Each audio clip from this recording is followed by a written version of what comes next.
All right, everybody. Well, good afternoon and welcome to our midweek prophecy update. I'm glad to have all of you joining us today. And today is going to be exciting. I think it's going to be explosive. So many of the things that we're going to be addressing and talking about, really looking forward to it. Don't forget to like us, share us, subscribe to us if you're not subscribed to us, get our notifications, all of that. Don't forget our free app. You can search for that on the App Store with either Calvary Chapel Harvest Life or CCHL. And I hope that's enough. Oh, we do have something else as well. We're going to have in the description section today, we'll have in there an additional email for those that need kind of technical help with the app and some of these other things. We've got our Calvary Chapel Harvest Life help desk, which is an email dedicated directly to that. So you'll find that in the description section today as well. But today's the title for this afternoon rather, is Accelerating Events. I know that you all see things accelerating. We are moving forward at incredible speed, and it is absolutely exciting. So, well, why don't you welcome with me our very special guest. Glad to have him on today for the first time, John Holler. How you doing, John? Good to be with you. How you doing? I'm doing fantastic. How are you doing today? Doing good. Beautiful day here in Central Ohio. Yeah, beautiful meaning what's the temperature? It's about 67 degrees right now, so that's probably the high temperature of the day. Wow. Should be down in the 30s in a couple days in the evening, overnight. Already? Good Yeah. grief. But it could be 95 next week too, so that's my kind of weather. Well, fantastic. Well, super glad to have you on. And last time I saw you there was at the conference in San Marcos. That was a great conference.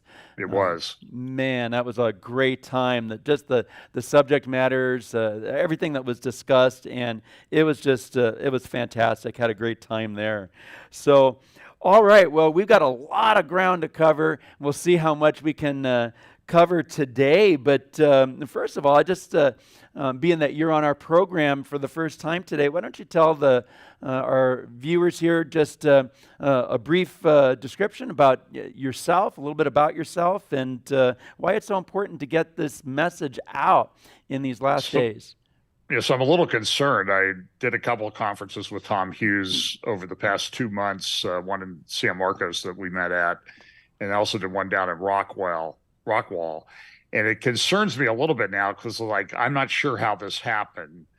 I'm the elder statesman when I go to these conferences now. And, I remember going to these conferences when it used to be guys like David Hocking and Dave Hunt that were the old guys. Now I'm the old guy, and I'm not sure that that's fair and how that happened. So that sort of gets into the acceleration. But I've been elder teacher in churches for a long time. I'm a semi-retired lawyer. I did just renew my law license for another year in the chance that somebody needs my assistance. But I'm pretty much doing conference speaking, and I also teach at a church here in Sunbury, Ohio, near where I live. We helped start the church about 10 years ago. And we just started putting stuff on YouTube. And for some reason, we didn't market or anything, but things took off.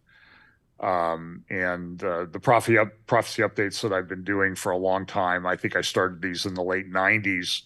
They used to be like 5 or 10 minutes long. Now the problem is keeping them under 5 hours, and I'm not doing them almost every day. I mean, I'm not exaggerating about that.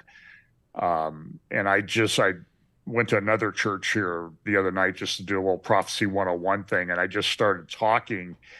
And I've threatened for a long time that what I will do is I'm not even going to prepare anymore. I'm just going to go and open my news feed and start talking about things that might relate to things that we see coming. I mean, I don't know we're in the season that things are actually being fulfilled yet, but certainly we're in a season of stage setting of a lot of these things.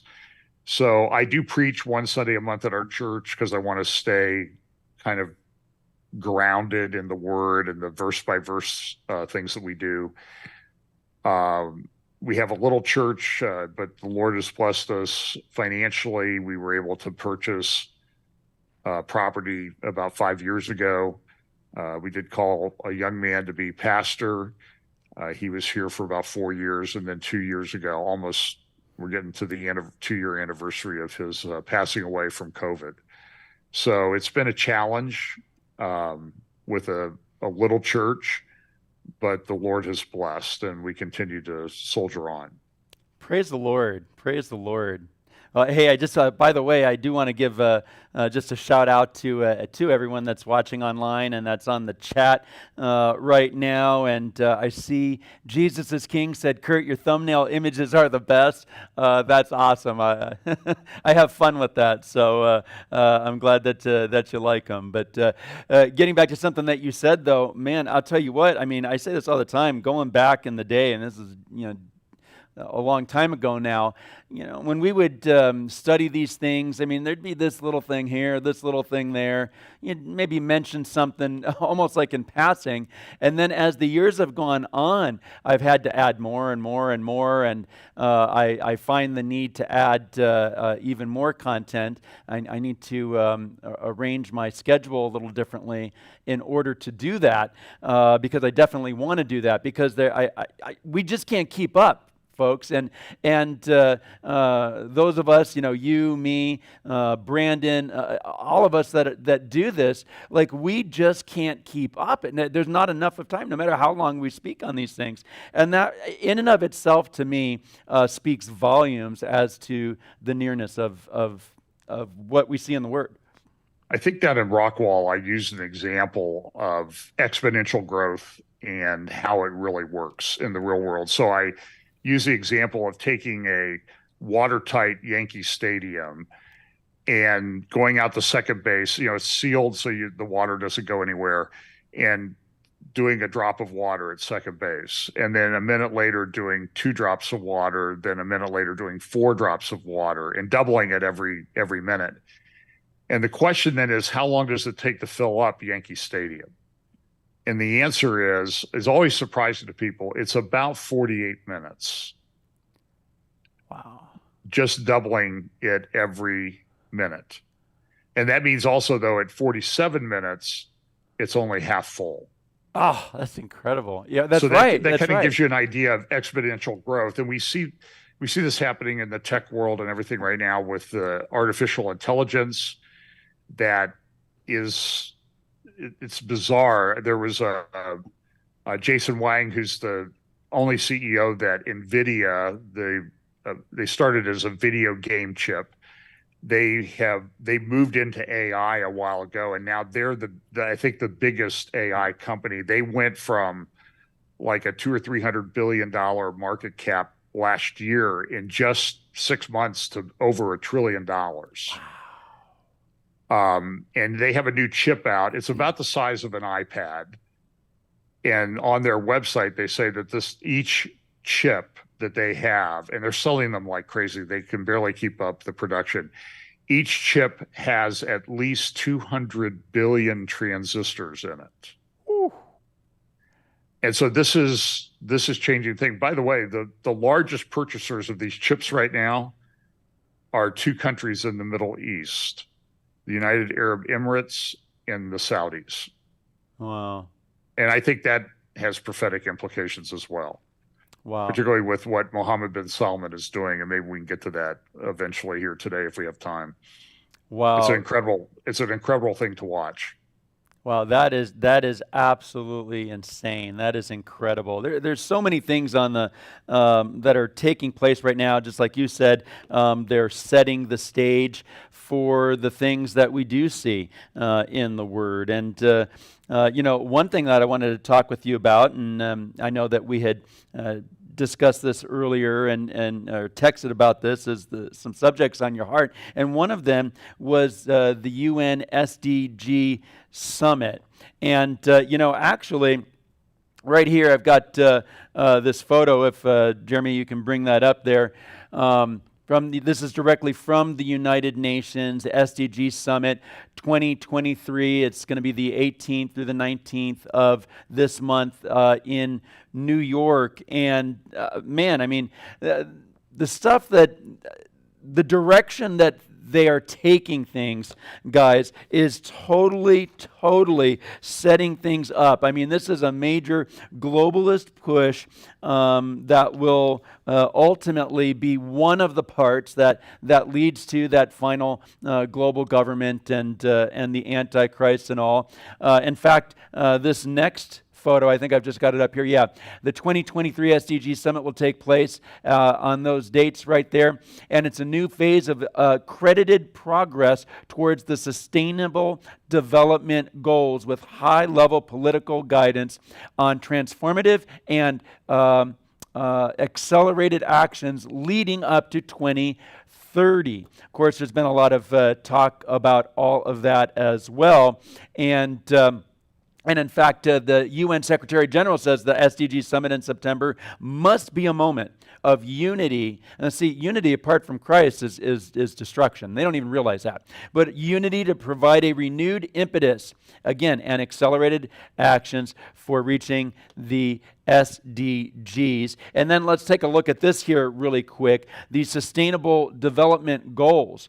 And they got 17 of them on there, and they'll increase them from there, I'm sure. But, from no poverty, quality education, gender equality is number 5. We got number 10, reduced inequalities. That one right there really scares me because the reduced inequalities is something that will increasingly be used to persecute the church up until the rapture. But so many of these things, and climate action, we know all the things that are going on with that right now. So what do you have to say about this SDG Summit? Well, I do think, I talked last night at a little seminar, and somebody in the 30 or 40 people that were there asked me a question or sort of pushed back a little bit because it's a church that doesn't really teach much on Bible prophecy. And somebody doing a Bible study, the pastor said, yeah, this guy can come in and talk. I mean, I'm not interested in sheep stealing or anything like that. So we approved it with the pastor. But I get this a lot with people who are skeptical that we really live at a significant time, that it's always been the end times. It's always been like there's always been war, there's always been famine, there's always been all of these things that we talk about. But there's a couple things that are different. One is Israel as a country. That has made a huge difference. We know the prophecies about Ezekiel 36, 37, where Israel will be brought back into the land. Now, I think that's something that's in process. I think the beginning of the nation in 1948 was further steps down that road to an ultimate fulfillment. I don't think we're there yet, but the land has changed dramatically in Israel. I mean, you've been there. I've been there a number of times, and it's somewhat shocking when you read some of the descriptions. Mark Twain had a very famous book back in the 1800s, Innocents Abroad, and he talked about what he saw, and he said, this place is a wasteland. Nobody lives here. Nobody wants to live here. Right. And now you go back, and from at least in the Jewish Israeli areas, the state of Israel areas, it's pretty good. There's still a lot of land is not well developed. But I remember when we were there in 2017, we took a drive up through the Central Highlands, the heartland of Israel, Judea and Samaria. We're actually on Highway 60, Route 60. And I think there's a movie that's out. Yishai Fleischer, a friend of mine, who's the spokesperson for the community of Hebron.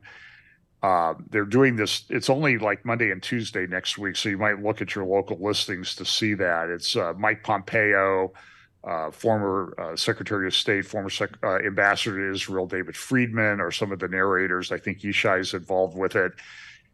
And this highway goes from Hebron all the way up through Jerusalem and all the way up past Shiloh, all the way up to Shechem in Samaria. And it's really the biblical heartland. A lot of people don't go there. A lot of tours kind of circle Judea and Samaria. and they don't really get into the heartland because there's security issues and it's hard to do. But as we were driving up through there, the thing that shocked me was you drive 30, 40 miles up Highway 60, and there's hills on each side of you, and every single hill is terraced for farming from the bottom to the top. And it's like there were a lot of people that lived here.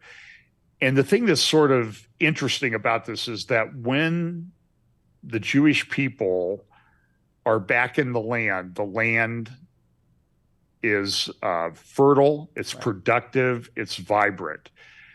One of the most moving things that I remember ever doing in Israel, I've been to Yad Vashem a number of times, and the newer Yad Vashem, the first time we went, it was the older Yad Vashem, but they built a new one.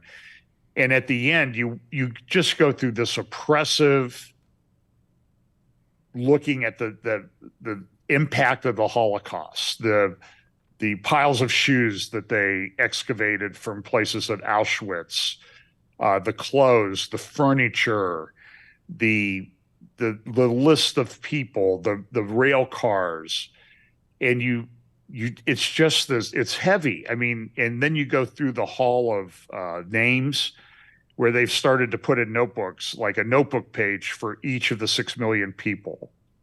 And I don't even think they've been able to identify half of them that were lost in the Holocaust.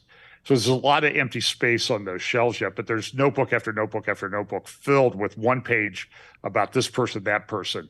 And then at the end, though, you walk up this ramp, and what you have is a panorama of the new Jerusalem, the new city of Jerusalem that's been constructed over the last 75 years. It just, to me, it was very emotional and moving because my father was a pastor. He loved Bible prophecy. And when he used to tell me when he was a child growing up in Dayton, Ohio, in the First Brethren Church of Dayton, Ohio, his pastor used to say, this is back in the 1920s and early 1930s, there's going to be a nation of Israel. There will be a reconstituted nation of Israel. And that happened. And then I remember when I was 13 was the 6-Day War in 1967.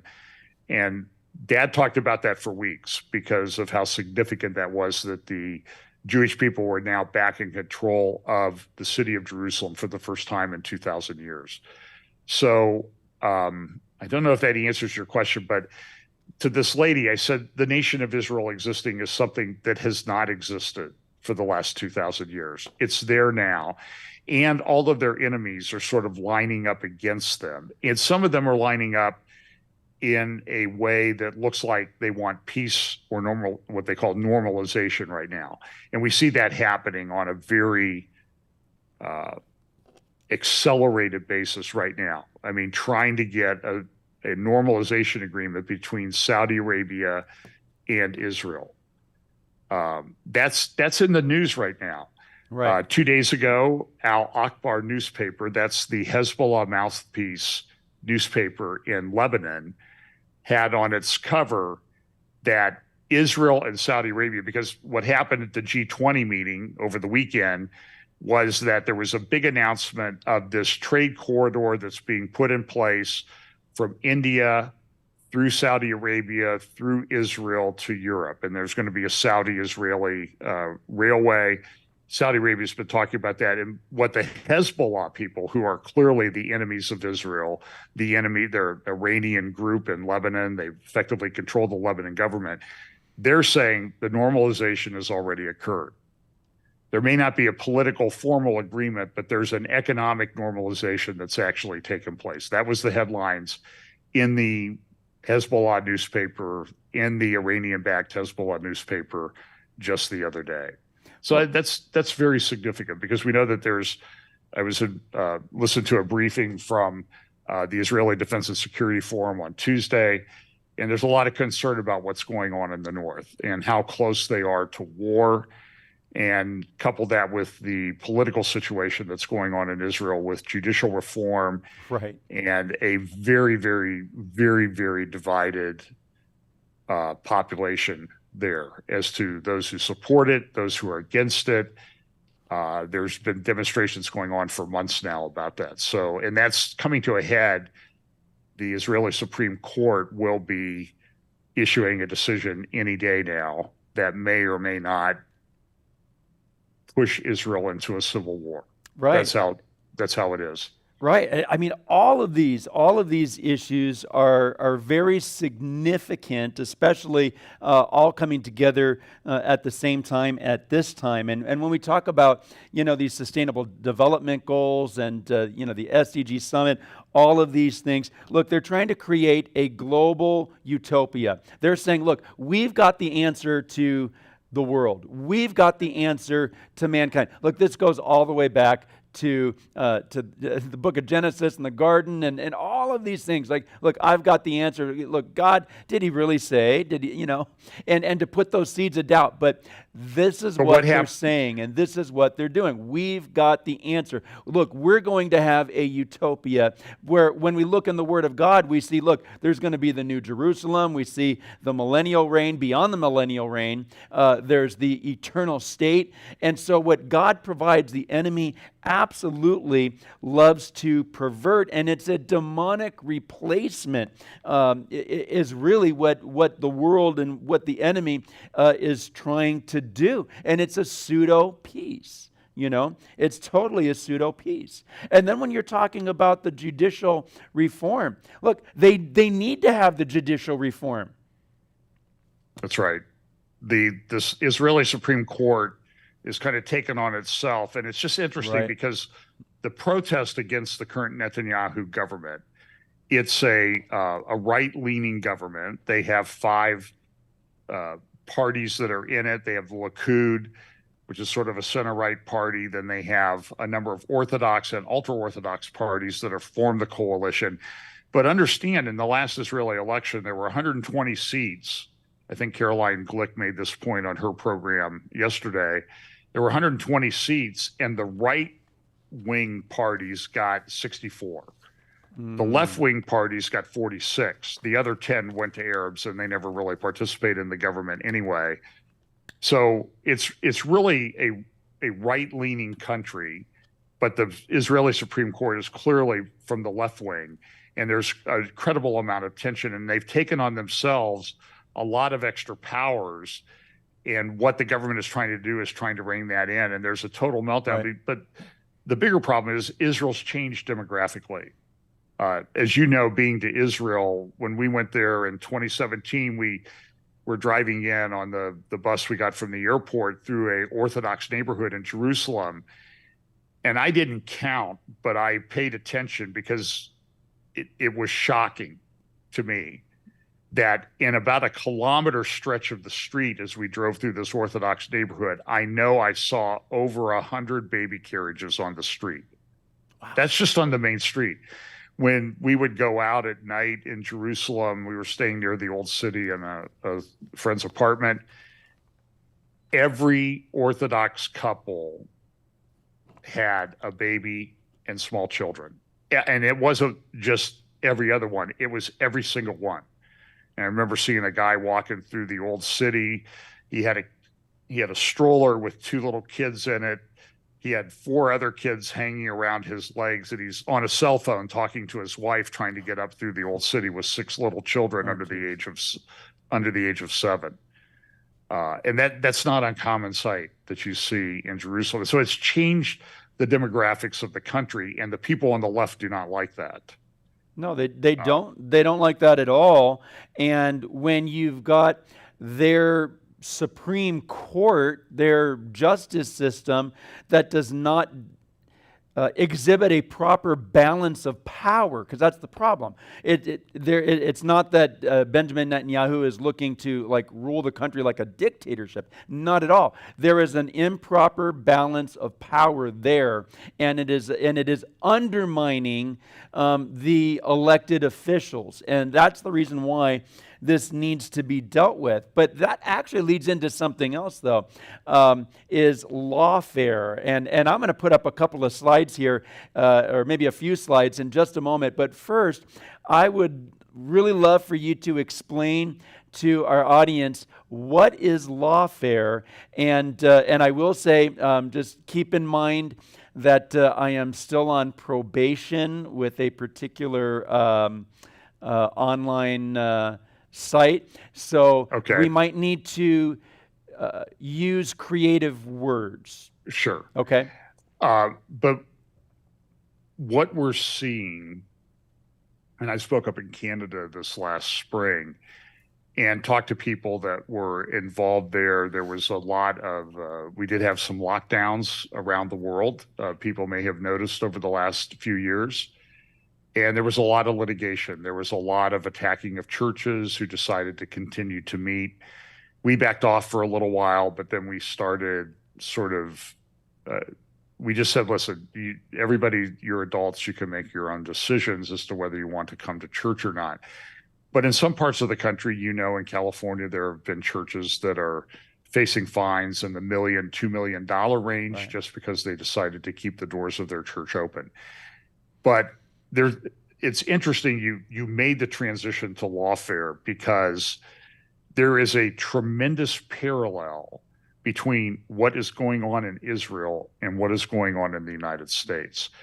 And Yes. what we've had here in the United States is, I'm not sure how to say it, but during the, I refer to it as the Biden administration, and I do that purposely. I was actually on a Fox News televised debate with Brett Baier and Martha McCallum back in November. They had the debate for the Ohio Senate, so I was there in the front row, and I said, I'm concerned about the Biden administration. When I said that, Martha McCallum looked like, I can't believe you said that. And That's great. So her eyebrows shot up into her forehead. But it's true, because you can't tell me that Joe Biden is in control of anything right now. There's people behind the scenes that are making decisions. And what happened, Kurt, was remember the last 2008 financial crisis that we had? Right. I'm an attorney. I worked in commercial banking, commercial real estate, big foreclosures of commercial properties and that sort of thing, loan workouts. There were a lot of settlements that took place because of the way the big banks and Wall Street had bundled mortgages into packages and sold them to investors. And then things didn't go so well. They overrated the quality of the mortgages. They were sued. They were sued by the government. And there were billions and billions of dollars of settlements paid by the big banks, Wells Fargo, Bank of America. That money, I don't think there's been a good investigation done on that. The money never ended up in the hands of the people that were harmed, the investors. The money was funneled through a series of LLC, 501c3, 501c4 limited liability companies that were set up to launder the money and get it into the hands of left-wing NGOs. Those left-wing NGOs now have taken that, and they have created these PACs, these organizations that have weaponized the legal system against conservatives and others, the people that they don't agree with. And we see this with the indictments against the former president here in the United States. This is lawfare writ large. It used to be that certain jihadi groups associated with the Muslim Brotherhood had done this. Now, left-wing parties and individuals in the United States do this. This has the hands of former President Obama all over it. This is his methodology. And they're doing it. They're coming after everybody. There's tremendous litigation going on right now to suppress or make it difficult for conservatives to get control of Congress. I mean, that's up in the air right now for the next election, assuming we even have one. They've also got these trumped up indictments against Trump and his associates and his attorneys. And for example, in the Georgia case, there are 18 people indicted, 17 in addition to President Trump. The grand jury came out with a report and said, we wanted to indict 20 more people, including Lindsey Graham and others. But those attorneys that represented Trump in good faith, they're going to spend millions of dollars in legal fees. John Eastman, who was a professor at Chapman University, the president, I think, of Chapman Law School, one of the probably two leading constitutional scholars in the United States, represented President Trump in challenges to the results of the 2020 election. And of course, all of those were rejected. He's now facing disbarment proceedings in California for making the same arguments that the opposing party had made in 3 or 4 elections with the same statutes, the same type of challenges. And he will spend probably, I mean, they're in the 4th week of the hearings. You can watch them online. He's going to spend $5 or $6 million in legal fees. This is what they did to General Flynn when they found out that he was not going to continue on with what they thought he was going to go along with what the new president wanted to do back in 2017. And before he even was really able to start working for the administration, they went after him. And so this is all part of lawfare. They orchestrate these things. Do you remember in 2016, in December of 2016, there was a resolution that was coming up in the UN Security Council. It was right around Christmas of 2016. The election has taken place. Trump has won. He's going to put in place his foreign policy team. But what the Obama team did was they did not veto an anti-Israel resolution for the first time in the history of the United States since Israel became a country. And they allowed this resolution. They didn't vote on it. They abstained. They refused to exercise their veto at the Security Council. And what that did was that put in place barriers to what Trump wanted to do on a foreign policy basis. They did the same thing with the JCPOA with Iran. That agreement should have been approved by Congress. It was a treaty, but they just said, no, it's just an executive agreement. They did the same thing with the Paris Climate Accord. They said that was just an executive agreement, and it was never ratified by Congress because it would have it was ridiculous. It would have never been ratified by Congress. It would have required a 2/3 vote. And so what they've done is they put all these barriers in place. But now with the litigation over the last election, it's lawfare. They're bankrupting the people that oppose them. And it's sending a message. It's sending a message to intimidate you so that you will never, ever challenge what we want to do. And as a lawyer, I have tremendous respect for the Constitution of the United States. It's an unbelievably well done document that served us well for over 250 years. And I think I'm fairly on pretty safe ground when I say that it's been destroyed by the West of the United States. Oh, totally. I mean, we look at the whole WHO and what they did this past, what was it, the end of May, if memory serves me correct, and then this coming May. And what they're planning on doing. With this whole health treaty and everything, and where's Congress involved in this? They're not. And so again, there are these lawlessness, literally that's taking place here. We are watching the takedown of the United States of America, which must happen. Not that I want it to happen, you don't want it to happen, but we see that it will happen simply because when we read the Word of God, we see that all of that will be necessary for really the Antichrist to rise to power in his global government that he's going to rise to. And when we talk about lawfare, see, here's the whole thing. Whether Trump sees jailed or prison time or not, guys, that it's not necessary for them to accomplish what they're trying to accomplish here.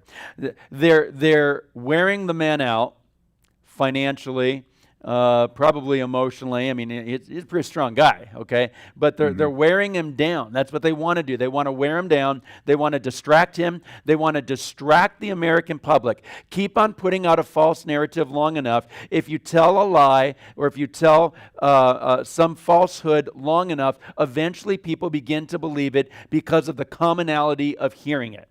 It's a method of warfare against the people.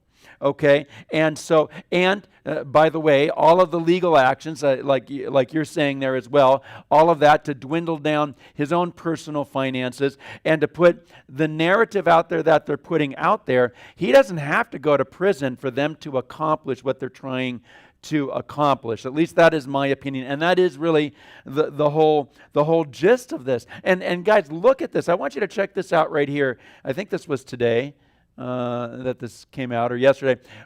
World reacts as Donald Trump sends brutal message to Fox News. All right. So this was interesting. So.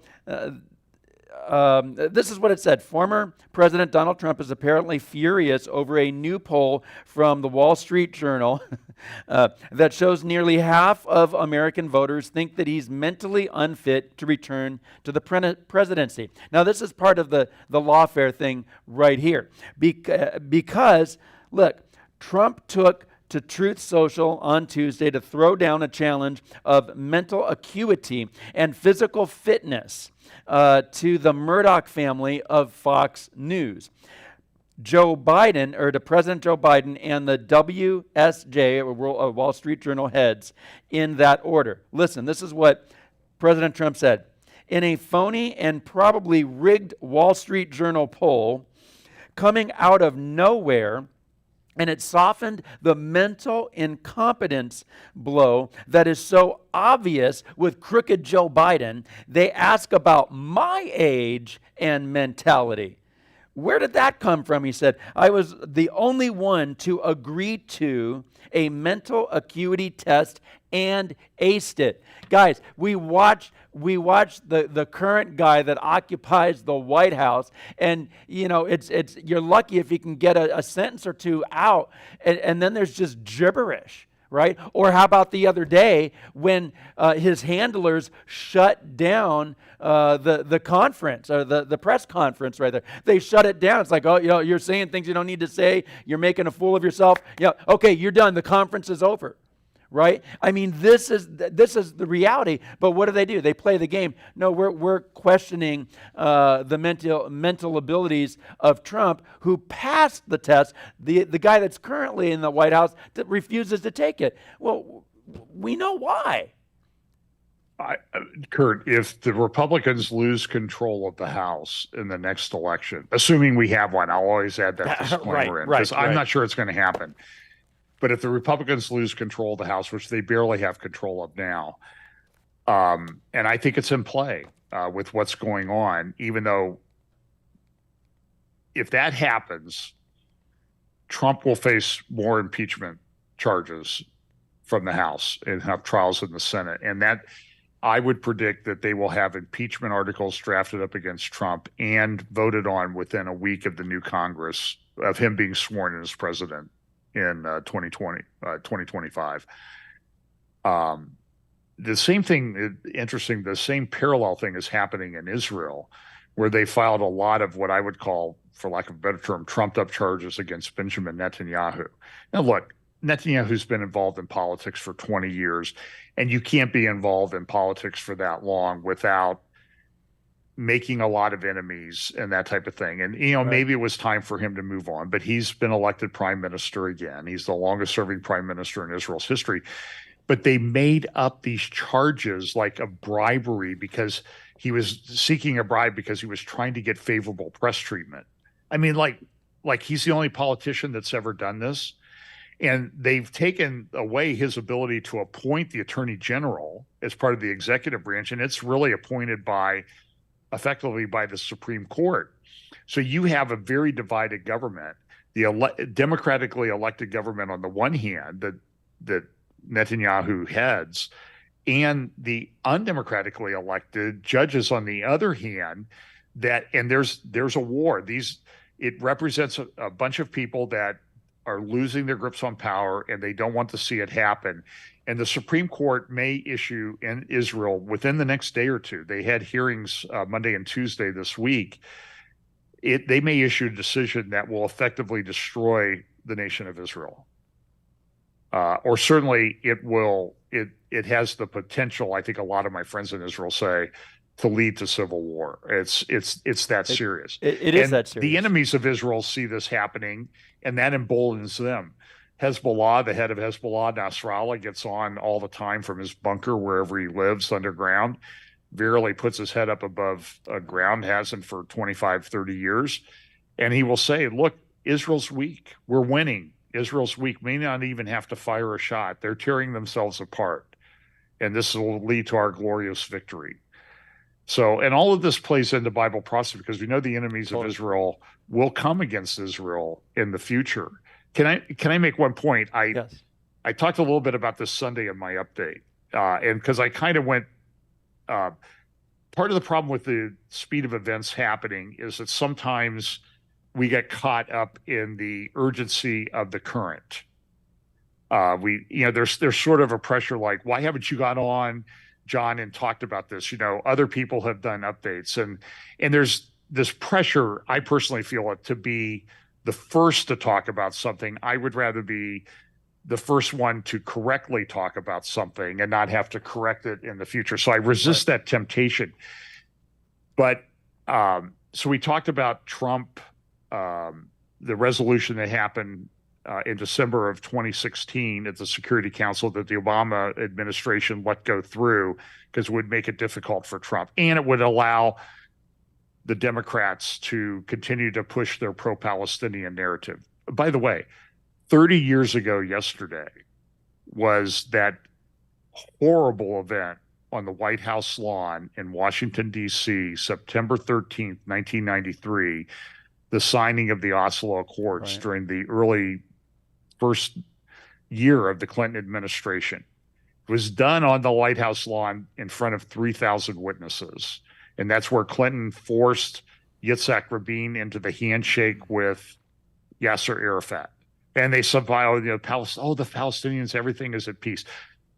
Arafat went back the next day and said, this was all just a joke. We're still going to fight for the destruction of Israel. Right.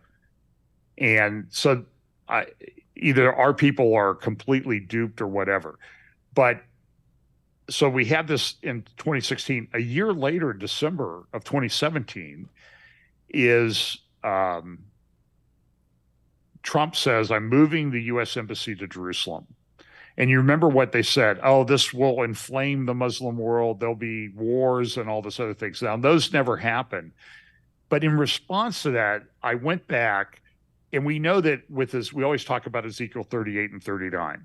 And I think this is very interesting because we go to the prophecy conferences and somebody always talks, or a few guys will talk about Ezekiel 38 and 39, and we put up our little maps, And what happened was within days of that, Erdogan in Turkey, and we know that Turkey is part of this coalition that comes against Israel in the last days. We can argue about Magog, but there's no doubt that Meshach, Tubal, and Togarmah are Turkey, and they're part of this. And so the leader of Turkey, a radical Islamist, put up on his main mouthpiece newspaper, Yeni Safek, he put up this article about the front page of the paper, December 12th, 2020 or 2017, picture with the Dome of the Rock in the upper left-hand corner, and the central issue, they're coming against Jerusalem. They're coming against Jerusalem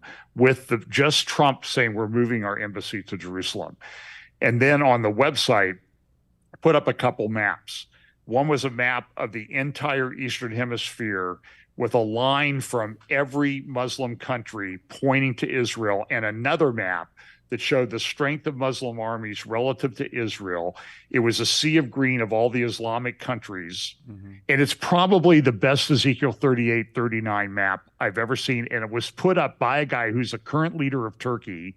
6 years later, he's still the leader of Turkey.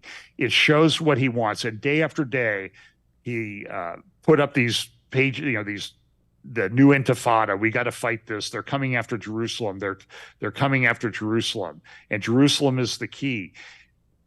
And I've been thinking about that over the last week when we have these negotiations going on with Israel and Saudi Arabia about normalization. And one of the things that seems to be wrapped up in this is that Mohammed bin Salman seems to be interested in taking back control of the Temple Mount from the Jordanians. Right.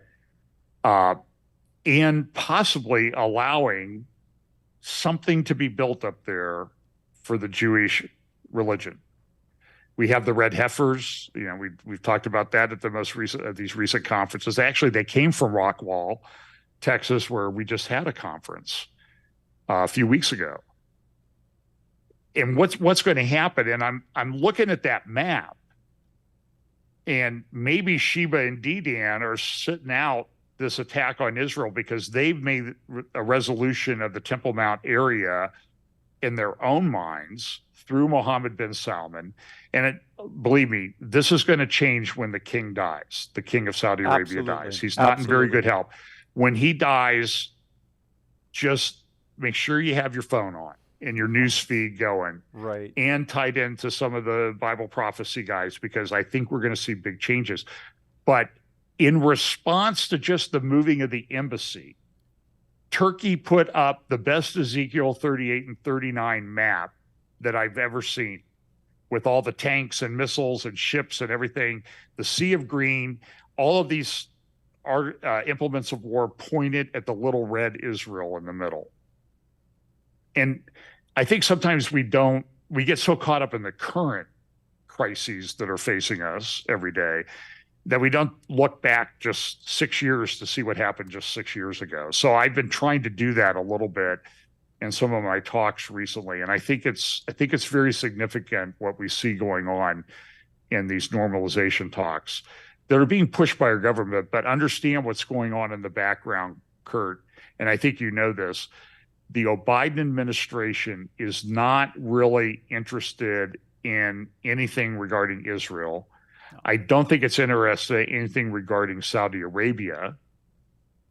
And the Saudis and Russians have restricted oil production. And is the price of your gas going up, affecting the economy? But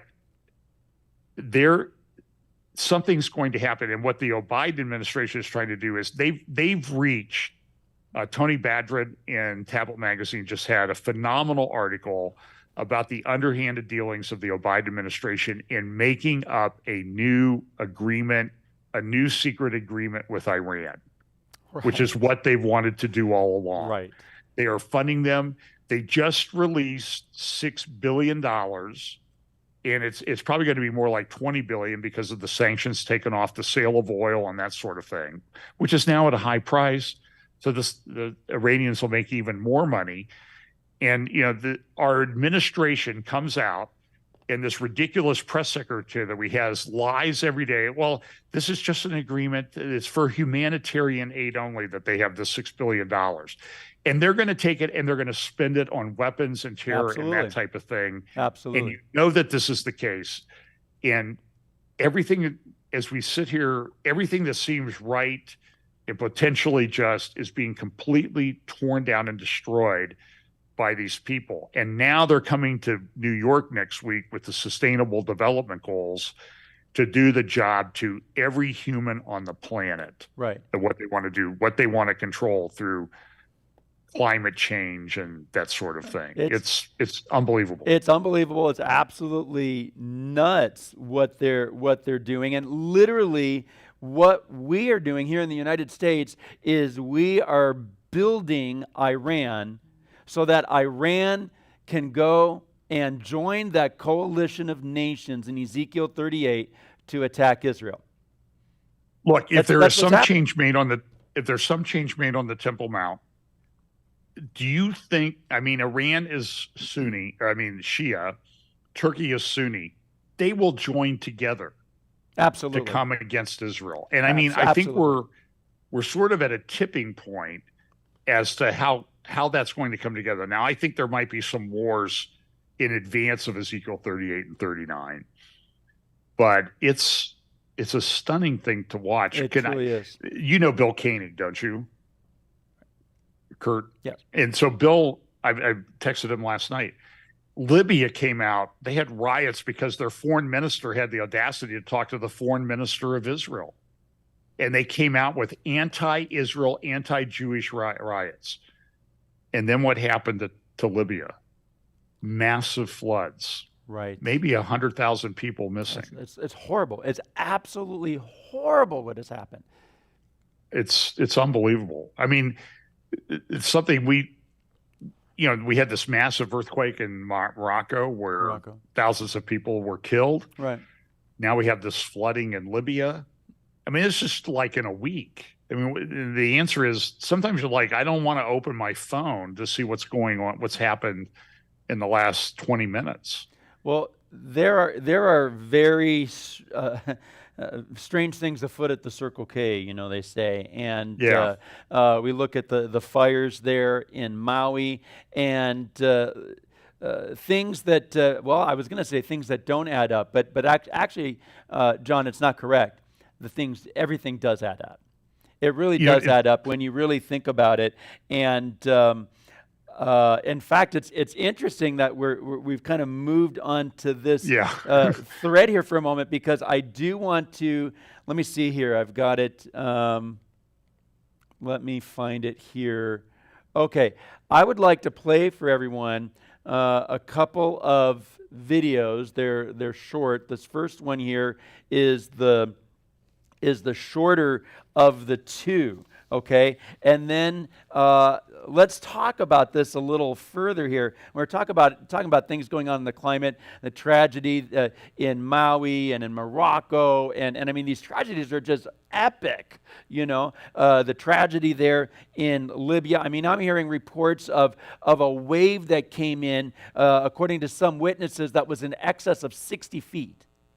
All right? I mean, wow, absolutely horrible. This right here that I'm going to play for you is Joe Biden. Officials give update on recovery efforts after Hurricane Idalia, if I'm saying it right, Idalia, I think it is, right? And this is from First Coast News.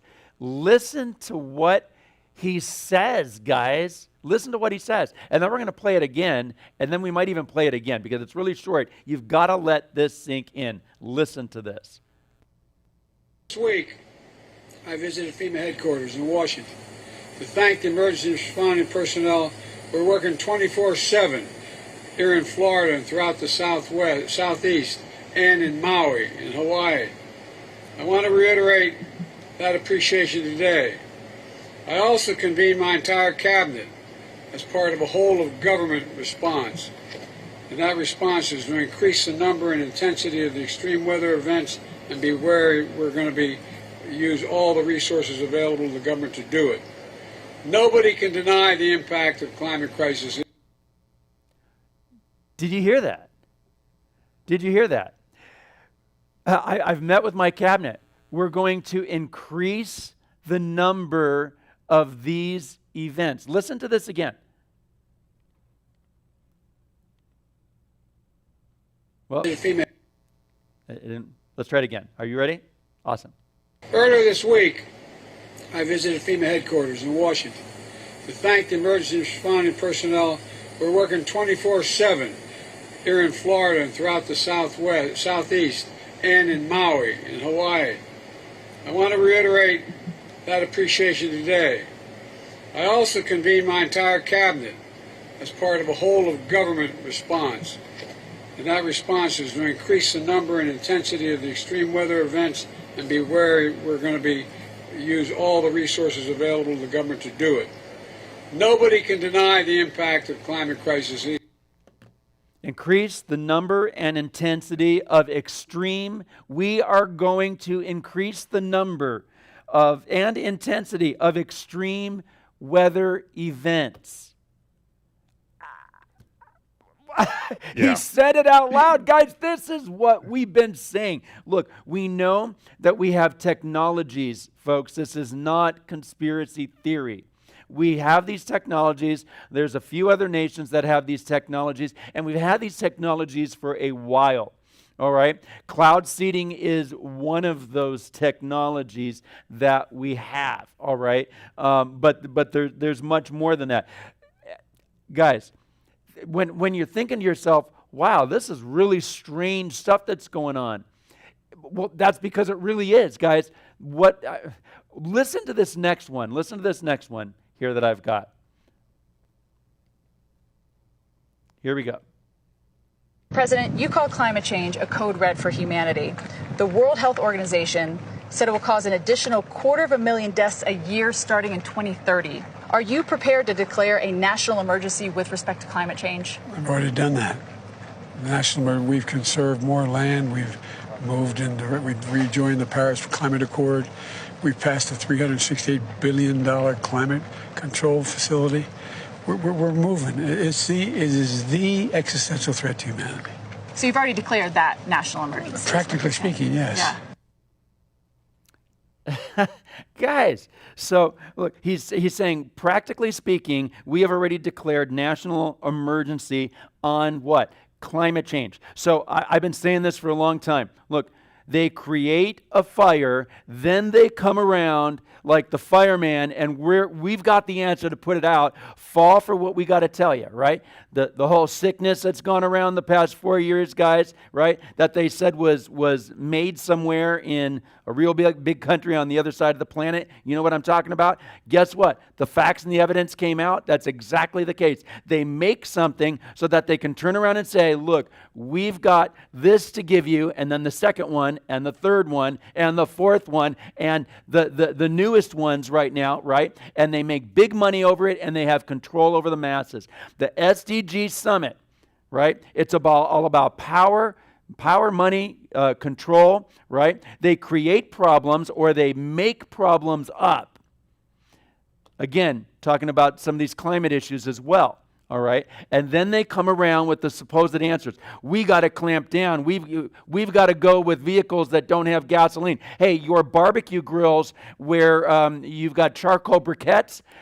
Hey, they're getting rid of those too, guys. I don't know if you know that or not. They're getting rid of those as well. They don't want those because that's bad for the environment. The cows are bad for the environment. Less meat, eat more mealyworm bug burgers, right? So, hey, what do you got to say about this?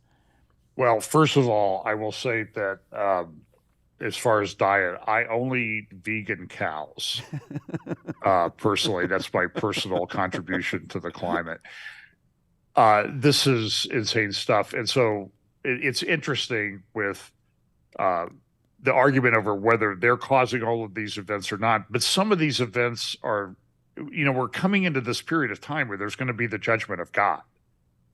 And as they try to build this global government, they have the infrastructure in place so that even if these events are coming from God, they're going to take advantage of them and say they're man-made, they're the cause of man's activities, and we need to do more control. We need to do digital identities, social credit scores, that type of thing. And that's coming at a very dramatic pace. You are 100% correct that ultimately behind all of this is this desire of man to build, as I think I've had one friend write a book, building the kingdom of God on earth. They think that they are going to build this. This goes all the way back to the Tower of Babel.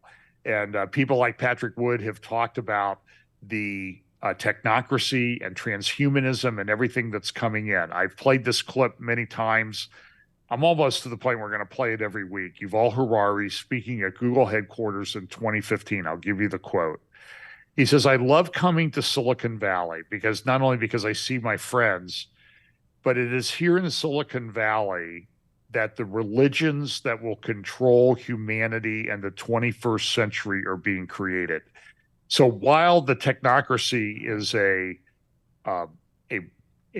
economic system, it's being ported over into the political system, and it's being, by the admission of a guy like Yuval Harari, it's now part of the religions that are being created to control humanity in this period of time.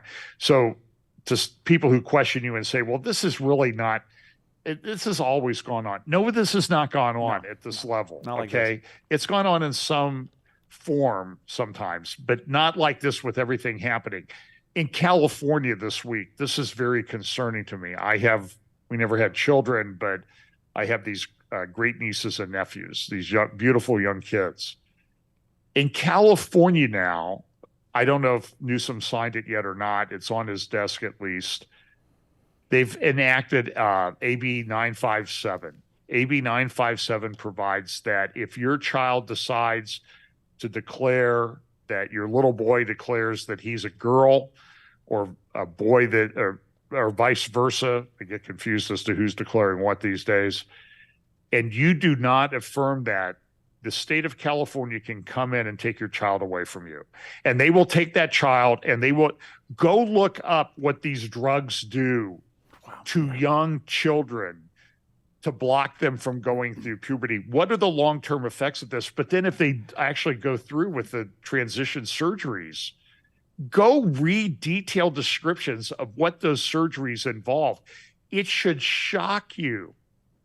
And this is being normalized. This has never happened before. This is absolutely horrible. And there are those that are now that have since come to the Lord already after they have transitioned. All right. And they have come to the Lord, and now they are in the process of, as best as they can, detransitioning. All right. And I mean, the hurt, the heartache, the everything that they're going through right now, and how I mean, it's absolutely horrible. I mean, what does the Word of God say? That it would be better for a millstone to be around your neck than for you to, to harm one of these children, or to, and this is, I mean, talk about how much more harmful can you get? They're deceiving these kids, these teens, these adults, and then physical body mutilation, right? You want to talk about what is abusive. That is abusive. And then afterwards, some of them, actually many of them, are regretting that they did that. Some of them come to the Lord.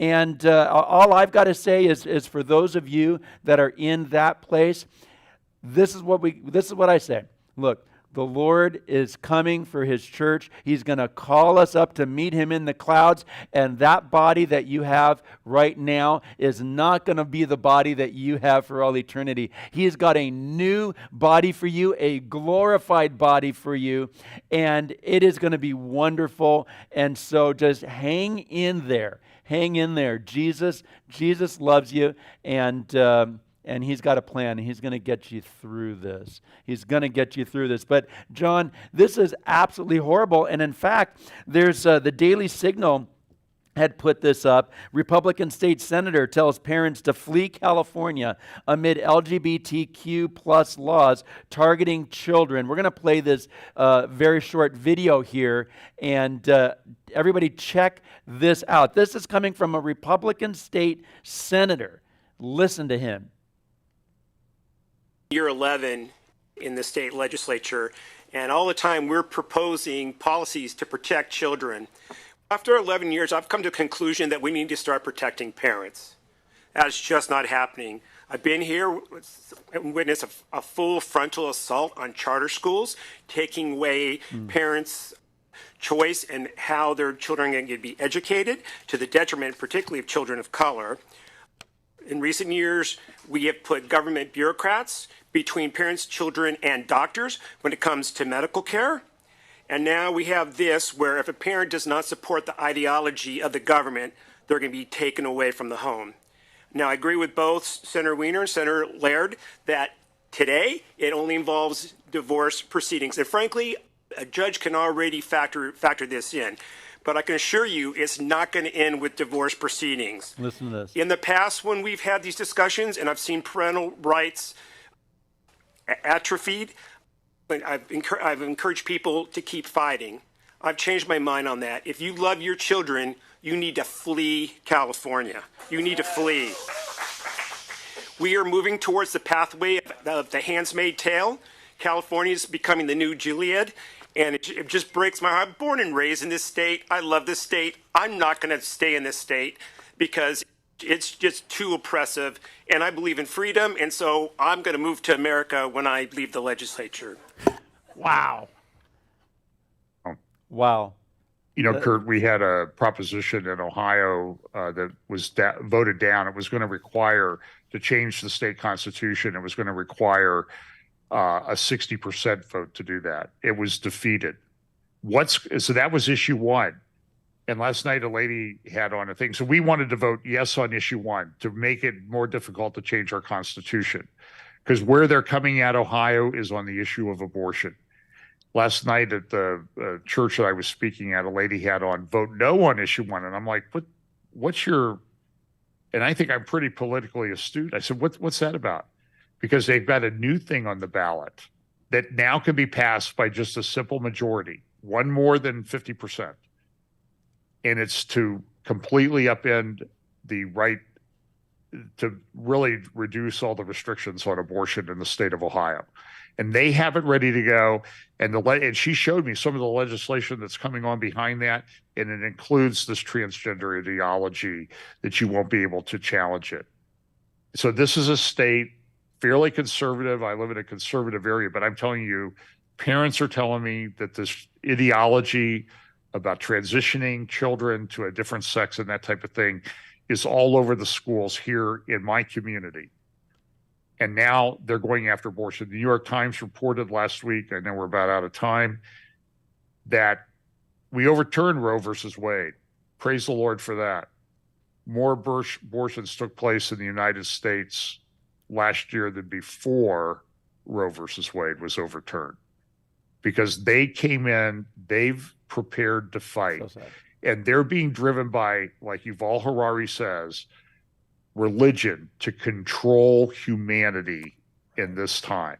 Right. That's end time stuff. Yes, it is. It is Right from the front pages of our newspaper. Totally end time stuff, guys. I mean, you can't make this stuff up. We're seeing these accelerated events taking place before our very eyes. I've got one more thing that I would like to cover here.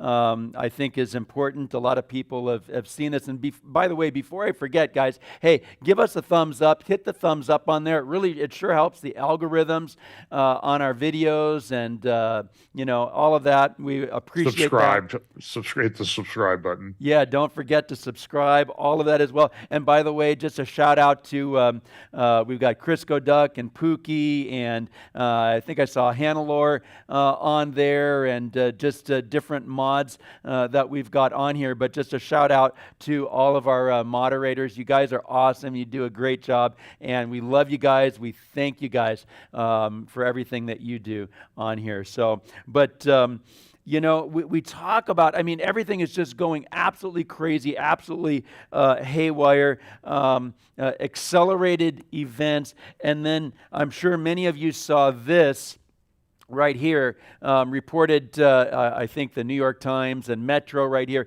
all over.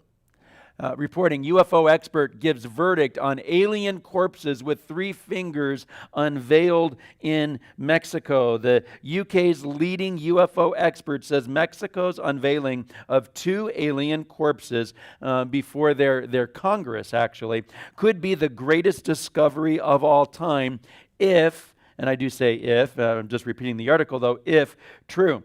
So speaking the day after journalist and UFOologist Jamie Moosen, I don't know, I'm probably butchering the last name there, revealed that he reported were 2 1,000-year-old fossilized non-human beings. Nick Pope said that he hoped scientific analysis proved that they were evidence of aliens, but was not getting his hopes up. And so just a whole lot of information in this article, and interesting stuff. And in fact, I'd like to show here briefly a little bit, I think it might be a couple minutes long, of this video, and then we'll talk about this. We can talk about this for just a few minutes. Check this out.